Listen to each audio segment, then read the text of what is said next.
RCF.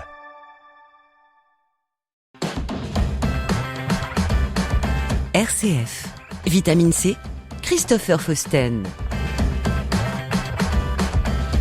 Bienvenue dans Vitamine C, le magazine des chrétiens qui se bougent. Chaque année, de nombreux jeunes s'engagent aux côtés de l'œuvre d'Orient pour soutenir les communautés chrétiennes du Moyen-Orient. Parmi eux, Paul, 26 ans, a passé plusieurs mois en mission en Égypte, au cœur d'un pays riche d'histoire, de spiritualité et de contraste.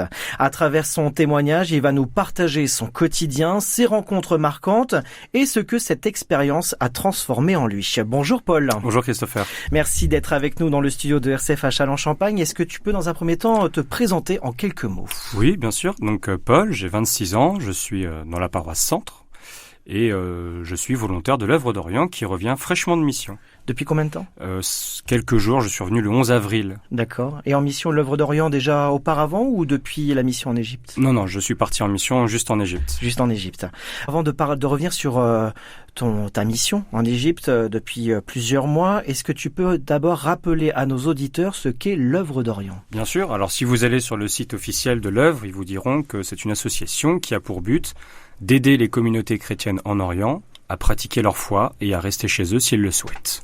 Voilà. Quelles étaient tes missions là-bas ? Ma mission là-bas, alors j'étais à l'école Saint-Vincent Miami à Alexandrie. Alors Miami, c'est le nom du quartier, c'est pas un saint qui vient de Miami. D'accord. Qui est une école francophone tenue par des prêtres lazaristes. Et donc ma mission était d'enseigner le français oral aux 1300 enfants de l'école Saint-Vincent Miami. Comment t'es venue l'idée de te lancer dans cette mission et d'enseigner le français justement sur Alors, place ? à l'œuvre, on ne choisit pas sa mission. C'est une particularité D'accord. de l'œuvre. On donne la période sur laquelle on peut partir. Et ensuite, ils vous cherchent une mission qui correspond évidemment à vos aptitudes. Moi, j'avais demandé à partir dans l'enseignement. Mais on ne choisit ni le lieu de la mission, ni la mission. On se donne aux communautés qui ont besoin d'aide. Donc c'était pas forcément du français, ça aurait pu être autre chose sur Ça aurait place. pu être une mission sanitaire, ça aurait pu être une mission sociale.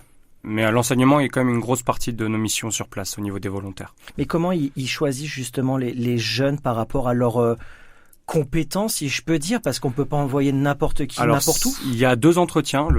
Il y a un premier entretien en fait où ils nous jaugent un peu. Ils essaient de voir avec des questions assez poussées pour voir si on est prêt à vivre cette expérience. Ensuite, on se laisse un temps de discernement, eux comme nous, une dizaine de jours. Et c'est le volontaire qui revient vers l'œuvre pour leur dire si oui ou non finalement ça leur plaît et qu'ils veulent partir avec l'œuvre. Et après l'œuvre nous dit si effectivement notre profil correspond à ce qu'ils attendent. Une fois que ça s'est fait, il y a un deuxième entretien, un peu moins informel, où là par contre on se parle à bâton rompu pour dire voilà, moi j'aimerais bien faire tel type de mission parce que je me sentirais moins à l'aise de faire un autre type de mission. Et quand vous partez plusieurs mois à l'étranger et que vous faites une mission qui vous plaît pas, le temps vous paraît extrêmement long. Alors j'imagine que la demande est forte, que ce soit par rapport aux volontaires, au niveau des jeunes, enfin j'espère, et en tout cas la demande de l'œuvre d'Orient pour ces différentes missions au Moyen-Orient. Quel est le délai justement entre ces deux entretiens, si je peux dire, ces 2 rencontres avec l'œuvre d'Orient et l'envoi en mission ? Alors, ça peut être plus ou moins long ? Ça peut être plusieurs mois. Plusieurs mois ? Ouais, moi je pense qu'il faut compter environ 6 mois pour bien préparer sa mission. D'accord. Le temps qu'il y ait le premier entretien et le deuxième, il y a environ 1 mois d'écart entre les 2 entretiens, à peu près. Ensuite, il y a une formation obligatoire de l'œuvre d'Orient. Il y en a 3 par an, une en novembre, une en mars, une en juin. Moi, je suis sur celle de juin. Et après, l'envoi en mission se fait sur les dates que vous avez demandées. Donc ça peut être vraiment aussitôt après la formation ou quelques mois après. Ça avait été mon cas. Je suis parti en septembre. Donc une mission de 7 mois. 7 mois, oui. En Égypte. Paul, qu'est-ce qui t'a le plus marqué pendant cette mission ? Il y en a des choses qui se sont passées. Alors, en 7 mois, il se passe beaucoup de choses. Il y a une chose aussi. Alors, j'avais un peu réfléchi à la question avant de venir parce que je me suis dit c'est sûr qu'elle va tomber. Une des choses qui m'a marqué, c'est que cette année, moi j'étais chez des pères lazaristes. Et cette année, ils fêtent les 400 ans de la fondation de la mission de Saint-Vincent de Paul. Donc 1625-2025. Et pour la première fois, un morceau du cœur de Saint-Vincent de Paul est venu en Égypte, dans un beau reliquaire, et donc mis à charge des prêtres lazaristes de ma communauté. Et donc j'ai fait le tour du Caire et d'Alexandrie avec eux, en portant les reliques de Saint-Vincent de Paul dans mes mains, pendant presque un mois, et ça c'était une expérience magnifique et incroyable. Une grande émotion. Ah ouais, et puis voir la ferveur de ces Égyptiens qui n'ont presque jamais entendu parler de Saint-Vincent de Paul, qui est un obscur saint français pour eux, qui est loin des saints égyptiens que j'ai découvert là-bas. Et voir cette ferveur, ces personnes toucher le reliquaire avec une telle foi, avec une telle ferveur, en y mettant toutes leurs prières, magnifique. Absolument magnifique. Paul, entre ta volonté de faire cette mission de l'œuvre d'Orient et puis ces moments forts que tu as vécu pendant plusieurs mois en Égypte, j'imagine que voilà, cette expérience a changé quelque chose en toi. Ouais, ça, une vision du monde qui change complètement. J'ai la chance d'avoir été en Égypte, qui est un pays où les chrétiens peuvent vivre librement. Il y a encore ce qu'ils appellent de la persécution de rue, notamment en Égypte. Ça existe, il faut pas le nier. Mais globalement, il y a une vraie entente entre les chrétiens et les musulmans. Ils arrivent à vivre ensemble. Mosquées, minarets et clochers se côtoient. Et ça, c'est une belle chose parce qu'en fait, j'ai vu à la fois de petites communautés. Et quand je vois qu'en France, on se plaint parce que les églises se vident, en Égypte, elles sont vides. Alors, chez les orthodoxes, elles sont très pleines, mais chez les catholiques, c'est très très peu de personnes. Et pourtant, il y a une foi, une communauté qui est énorme. Et ça redonne du baume au cœur, quoi. Est-ce que, involontairement, c'est pas ce que tu cherchais avant de partir?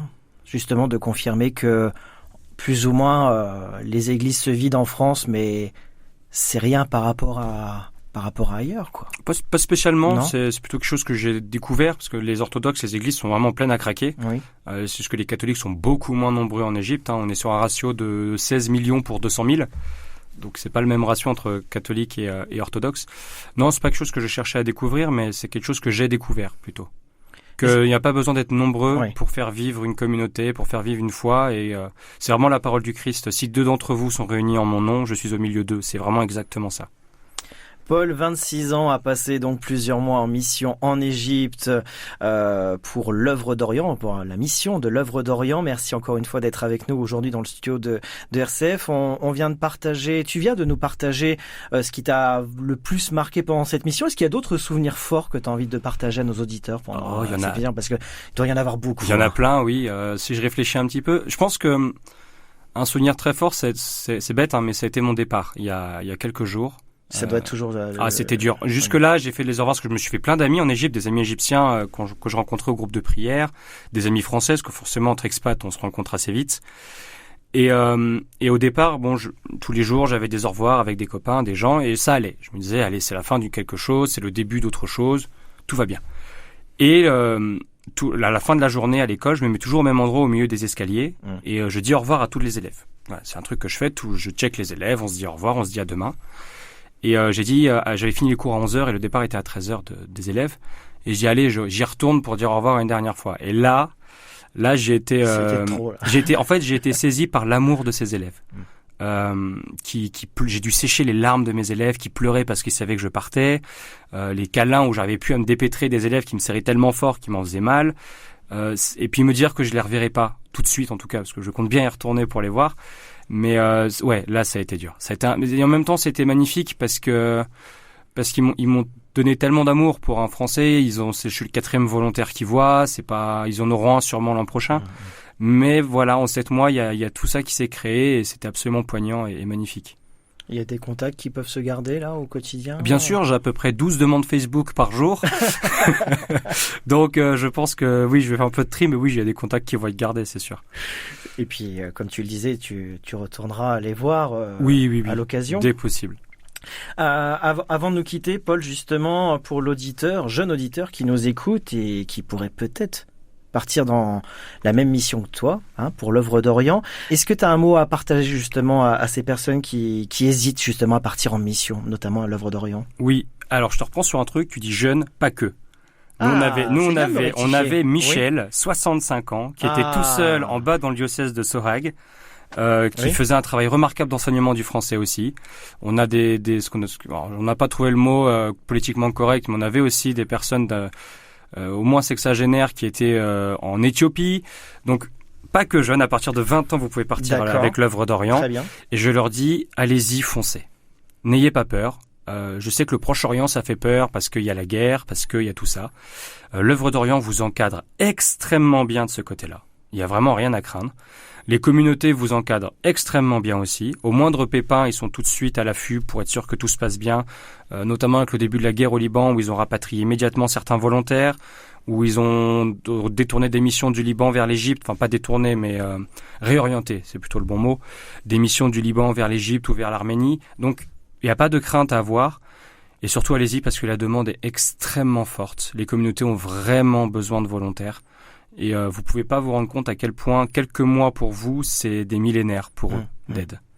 Merci Paul pour ton témoignage et puis de ces mots que j'espère qu'ils vont encourager tous nos auditeurs à pourquoi pas partir en mission pour l'œuvre d'Orient. Et puis on remercie également Paul qui n'est pas revenu d'Égypte les mains vides parce que tu nous as offert un petit cadeau. Est-ce que tu peux nous le présenter, ce cadeau? Oui, bien sûr. C'est une icône de Saint Michel Archange. Alors, faut savoir que les Coptes, parce que c'est le rite copte en Égypte, sont extrêmement fans d'icônes. Il y en a dans toutes les églises. C'est une façon pour eux de vénérer les saints et de vénérer Dieu. Et donc, Saint Michel étant un grand archange et qui est extrêmement vénéré en Égypte, je vous l'offre pour la protection du studio RCF. C'est très gentil en tout cas. Merci Paul pour ce cadeau, pour ce geste. J'invite tous les auditeurs le 25 mai à prier pour les chrétiens d'Orient, puisque c'est la journée mondiale des chrétiens d'Orient. Et normalement, si je dis pas de bêtises, il y aura l'ouverture de la chapelle des chrétiens d'Orient à Notre-Dame de Paris, où 9 icônes seront déposées pour les 9 églises d'Orient. Et évidemment, je vous invite tous début juillet à Annecy pour le Festival des chrétiens d'Orient, si vous voulez rencontrer des chrétiens d'Orient et vivre avec eux leur foi. Et RCF sera de nouveau partenaire avec grand plaisir pour partager ce Festival des chrétiens d'Orient début juillet. Merci Paul, à très bientôt. À très bientôt. La vie chrétienne dans les paroisses et les mouvements, c'est Vitamine C sur RCF.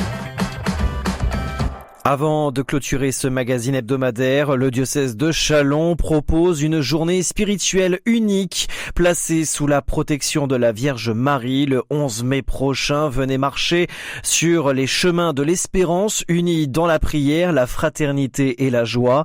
2 itinéraires s'offrent à vous. Un départ à 8h depuis l'église Saint-Mémy avec un temps de prière ou à 9h30 depuis l'église de Courtisol. La journée sera rythmée par des temps de marche, des enseignements, des jeux, un repas partagé tiré du sac et culminera avec la messe à 16h célébrée par Monseigneur Franck Javary, évêque de Châlons.